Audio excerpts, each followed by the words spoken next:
ஓம் ஸ்ரீ குருப்யோ நமஹா. ஆனந்த விகடன் ஆசிரியராக இருந்த எழுத்தாளர் மணியன் பிற்காலத்தில் தனக்கு சொந்தமாக இதயம் பேசுகிறது என்ற பத்திரிகையை ஆரம்பித்தார். அந்த பத்திரிகையில் அவர் வெளிநாட்டுக்கு சென்று இருந்த பொழுது நடந்த ஒரு அற்புதமான விஷயத்தை குறிப்பிட்டிருக்கிறார். எந்த நாட்டிற்கு போனாலும் அவர் தங்கும் அறையில் இருக்கும் மேஜை மீது காஞ்சி மகானின் படத்தை வைத்து தினமும் வணங்குவது வழக்கம். அவர் அப்போது தங்கியிருந்தது ஒரு ஆங்கிலேயரின் வீடு. வீட்டின் சொந்தக்காரர் மணியனிடம் படத்தில் இருப்பவர் யார் என்று கேட்டிருக்கிறார். அவர் நான் வணங்கும் தெய்வம் என்று பதில் சொன்னார் மணியன். சக்தி வாய்ந்த தெய்வமா அவர்? நாம் நினைத்தது நடக்குமா என்று ஆங்கிலேயர் ஒரு வினா எழுப்ப அதற்கும் மணியன் பதில் சொன்னார். நாம் உண்மையாக வேண்டிக் கொண்டால் நிச்சயம் நாம் நினைத்தது நடக்கும். அந்த கருணைக்கடல் அதை நிறைவேற்றி வைப்பார். மணியன் சொன்ன தோரணை, அவர் குரலில் ஒலித்த பக்தி ஆங்கிலேயரை நம்ப செய்தது. என் மகன் எங்கோ போய்விட்டான்.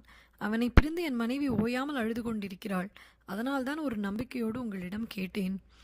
எங்கள் குருவான காஞ்சி மகானை நீங்கள் மனமுருகி பிரார்த்தியுங்கள். உங்களுக்கு அவரது அருள் நிச்சயம் கிட்டும்.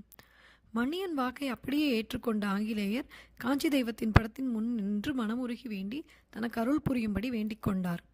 சில மணி நேரம் கடந்ததும் அவரது வீட்டு போன் ஒலித்தது. ஆங்கிலேயர் போய் போனை எடுத்தார்.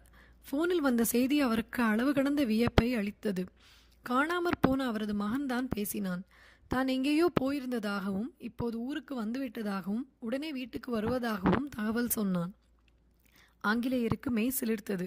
காஞ்சி மகானை வணங்கியபடியே மணியனுக்கு நன்றி சொன்னார்.